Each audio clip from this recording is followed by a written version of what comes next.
민주당은 오늘 국민의힘과 정부의 반대와 대다수 전문가, 농민단체, 언론의 우려에도 불구하고 양국관리법 개정안을 농해수위에 단독으로 상정하였습니다. 민주당은 개정안을 즉각 철회하고 쌀 시장의 구조적인 과잉 구조를 해결하기 위한 대안 모색에 적극 나설 것을 촉구하는 바입니다.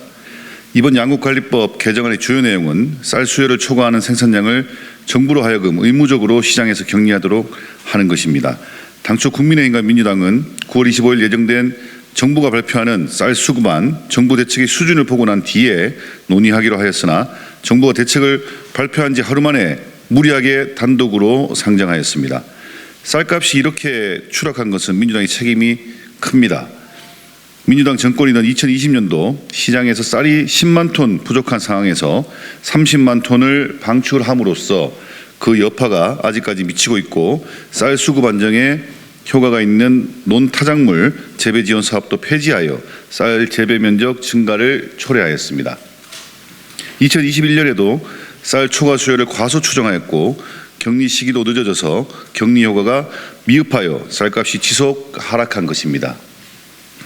국민의힘은 정권을 잡자마자 쌀값 하락에 따른 농민들의 걱정과 어려움을 감안하여 21년산 구곡을 추가로 10만 톤 격리하여 민주당이 초래한 쌀값 하락을 막기 위해 노력했습니다. 올해에도 9월 25일 쌀 수급 안정 대책을 발표하여 구곡 10만 톤과 금년산 초과 수요 25만 톤, 추가 10만 톤 등 총 45만 톤 사상 최대의 시장 격리 대책을 발표하였으며 이는 대부분의 전문가, 농민단체, 언론에서 충분한 양으로 평가하고 있습니다. 정부가 충분한 대책을 발표한 만큼 민주당은 그 효과가 나타나는지 차분히 기다리며 보다 구조적이고 근본적인 쌀 재배 면적을 줄이기 위한 정책을 여당과 함께 고민하는 것이 마땅합니다. 야당이 단독 상정한 양국관리법 개정안은 시행이 되면 쌀 시장을 망가뜨리고 매년 1조 원의 재정 부담을 초래하고 농업의 미래 투자도 잠식하는 역대급 악법이 될 것으로 우려하고 있습니다.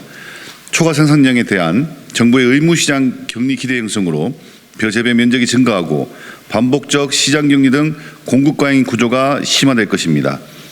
쌀이 우리 국민의 주식이긴 하지만 기본적으로 가격은 수요와 공급에 따라 시장에서 결정되어야 하고 일부 불가피할 경우 이번처럼 정부가 제한적으로 시장에 개입하는 것이 바람직합니다. 한정된 농업 예산을 고려할 때 쌀 시장 격리 예산 증가로 청년 농업, 스마트팜 등 미래 농업 발전을 위한 투자 여력도 감소할 것으로 생각합니다. 쌀 이외에 우유, 무, 배추, 수산물 등의 경우에도 의무적인 시장 격리 및 개입을 요구하게 될 가능성이 있고 정부로서는 형평성 차원에서 반대할 명분이 작습니다. 이렇게 되면 극단적으로 대부분 농산물의 시장에 정부가 개입하여 민간 시장 기능이 망가질 우려가 있습니다. 민주당은 이런 최악의 법률 개정안을 당장 철회하고 쌀 시장의 구조적인 해법을 모색하는 데 협조할 것을 강력히 촉구합니다. 2020년 9월 26일 농림축산식품해양수산위원회 국민의위원 일동